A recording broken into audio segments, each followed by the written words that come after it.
Hello everyone and welcome back to the channel. I'm so happy that you're here. So after 8 days of being on the Carnival Dream out of Galveston, Texas, there were some things that I genuinely really loved about the cruise. And there were also a few things, few surprises, maybe if you will, that you probably need to know before you book the same cruise that I did. So in today's video, we're going to talk about the real pros and cons from my perspective about the Carnival Dream so that you'll have more information when you decide to book your cruise. So let's get right into it. Hi, I'm Scott. Thank you for coming to my channel.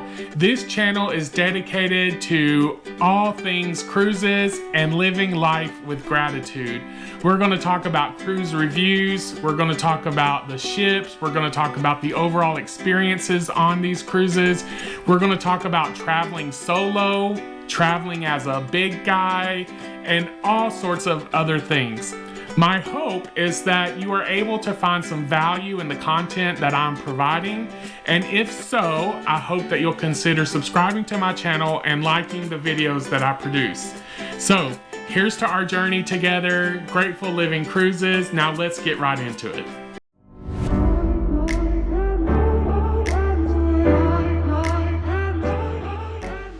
Okay, you guys, we are not going to waste any time at all today. We're going to try to get through all of these pros and cons really quick.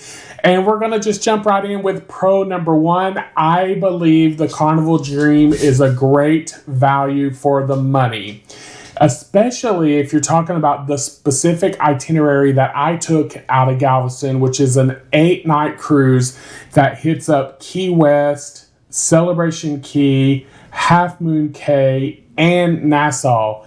I thought that this itinerary was absolutely amazing because you got to go to both of their private locations and to Key West and Nassau public locations. I thought it was a fantastic itinerary. So if you think about the cost, the ability to go out of Galveston if you're in Texas, and you can take this 8-night itinerary, or even I've seen when it's going out of other states, it's had some longer itineraries that have been phenomenal as well. So pro number one, without getting too much into it, we can talk about it in the comments if you would like. I do believe the Carnival Dream offers great value for the money. Honestly, it's really hard to beat. Okay, let's talk about a con. So we're going to kind of go back and forth. So the ship is not new, and she does show her age in some areas. Now, I know the Carnival Dream is loved by many people, but we have to talk about the truth, which is it's not a new ship. And even though it just recently came out of a dry dock renovation, they did not update everything. They didn't make it super modernized. It's not going to be like the Carnival Jubilee, Celebration, or Mardi Gras. It's going to be definitely an older ship. They did replace carpet, do some cleaning, replace some TVs in some of the cabins and things that absolutely needed to be replaced. But the dry dock didn't give it a full overhaul, right? So it is an older ship, and it does show its age in some places even after the renovations were complete. Now, did that bother me? No, not really. There were a couple things that I was annoyed by, like the cracked glass and things that they now have fixed. But some people do care about this. Some people only want to go on the newest, best, most modern. And so that's why I'm doing this video, to share with everyone so that they can make an informed decision for themselves. Okay, let's talk about another pro. In my opinion, the Carnival Dream offers an excellent layout, and it's super easy to navigate. I particularly like this class of ships on, not even just Carnival, but this size of ship, I guess, throughout multiple cruise line brands, because it's not too big, it's not too small, it's easy to navigate, and I think the Carnival Dream does an especially good job of it being easy to navigate.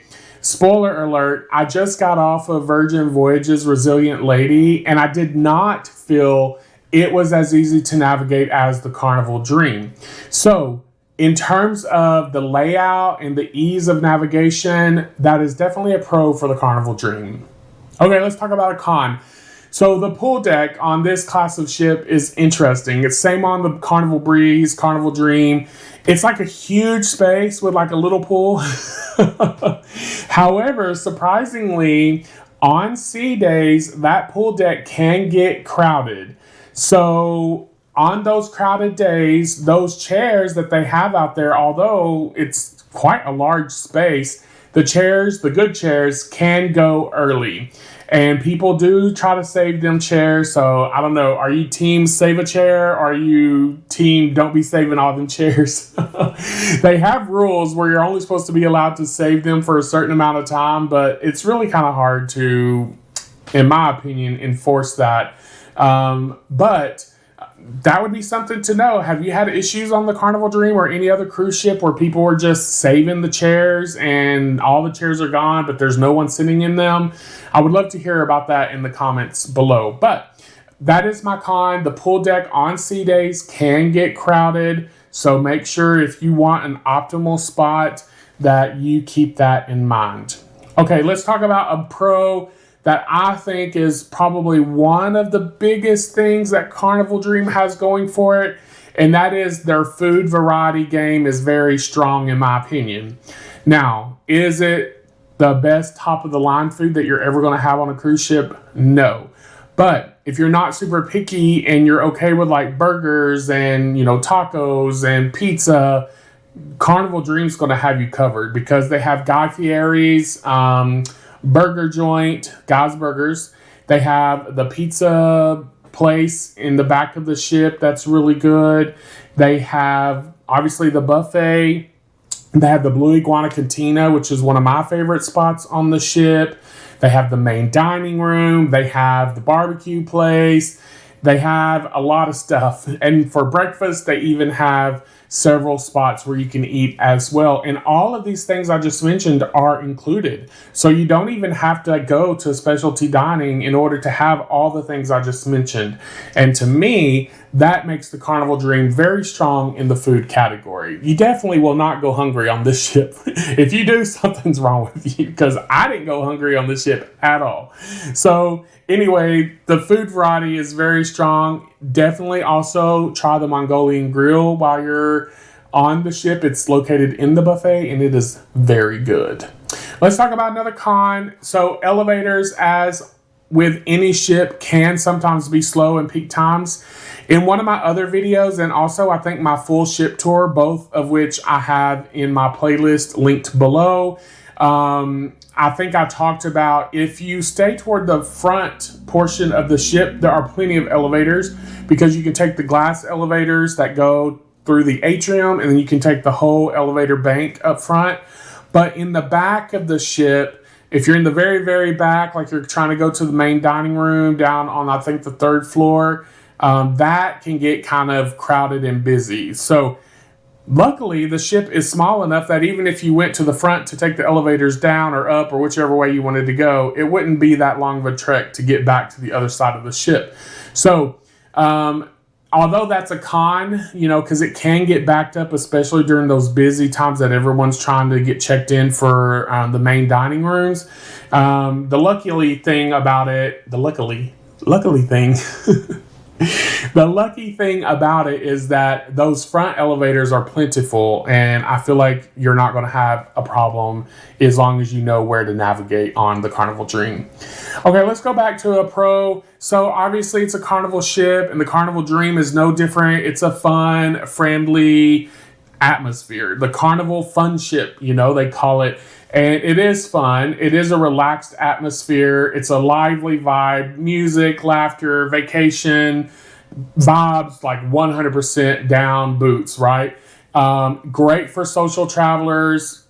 It was fantastic as a solo cruiser because it was so laid back. I didn't feel odd or out of place. Like everyone was just chill and there to have a good time. So I really think, Carnival does know how to create a relaxed, engaging, and very just kind of fun atmosphere, no judgment type atmosphere. So I definitely think that's a pro for the Carnival Dream as well.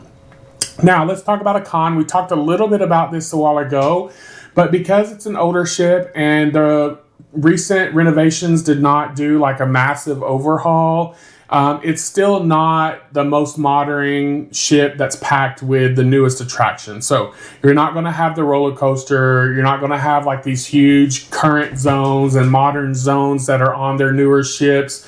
However, it is, still a traditional type ship, and a lot of people like that traditional feel over the modern things that you'll see on Jubilee and some of the other newer ships that they have.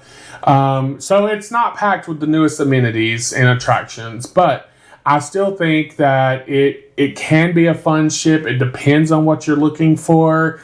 Old versus new. Even though it had a renovation, it is not going to be like a brand new ship. So it's not going to have those amenities and those attractions. So just keep that in mind, because a lot of times people throw out that word, it's been refurbished, and you think, oh, everything's new, but that's not true. Yes, they have done a lot of changes like carpeting and fixing windows and doing repairs and things like that, but that's not the same as it being a new ship. Okay, let's talk about another pro. When it's sailing from Texas, obviously that's a great perk for those of us who live in Texas. There are lots of people who live in Texas and surrounding areas that like the easy drive into Galveston. So when the Carnival Dream is sailing out of Galveston, I think that's a huge perk for Texans. Oftentimes, even me personally, will pick this ship over a brand new one somewhere else just because I save all that money by not having to fly anywhere and getting an expensive hotel. Because let's face it, when you go to Miami or Fort Lauderdale, not only are you having to pay for your flight, but you're also having to pay for a hotel, and the hotels there are way more expensive than if you stayed the night in South Houston before driving on into Galveston. So to me, that's a huge perk. I'm always excited when I see that there are ships in Galveston with itineraries that work for me. And like I said, this 8-night itinerary I took was a very different itinerary than just your basic Cozumel, Honduras itinerary. I really loved this itinerary, and I hope they continue doing it, because I think you will love it as well, no matter what ship you're on. Okay, let's talk about another, con. This is going to be, kind of a con, but we're going to spin it a little bit. So we'll just talk about, is this ship really worth it, at the end of the day? And I think the answer to that is going to be, it depends. If you want the newest, flashiest, less vibration, if you watch some of my other videos, you'll know what I'm talking about with the room shaking.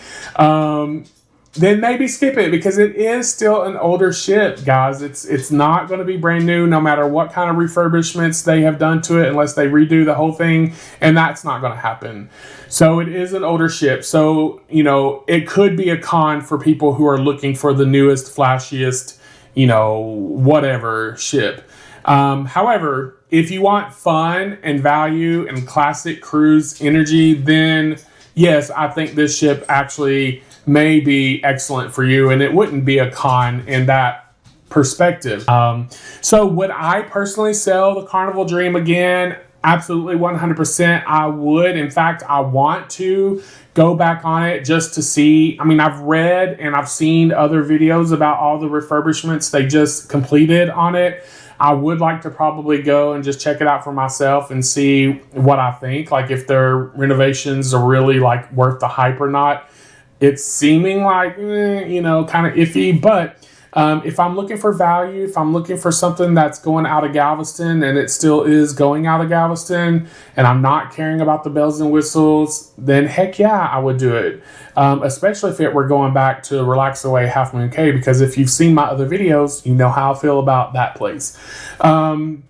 So, have you sailed Carnival Dream? Would you choose an older ship or a newer ship? What matters more to you, price or features? And what is your favorite Carnival ship? These are all things I want to talk about in the comments below. Let's keep the conversation going, you guys. I have a whole series of Carnival Dream videos here on my channel. So go to the description box and click the link. I have my playlist there. you can see all of my Carnival Dream videos, not to mention all the other videos for all the other cruise ships I have. And make sure you subscribe to the channel because I'm about to put out a whole series for Royal Caribbean Symphony of the Seas, as well as a whole series for Virgin Voyages Resilient Lady. So a lot of information to come, a lot of information already on my channel, and I would love to have you part of the Grateful Living community. Talk soon.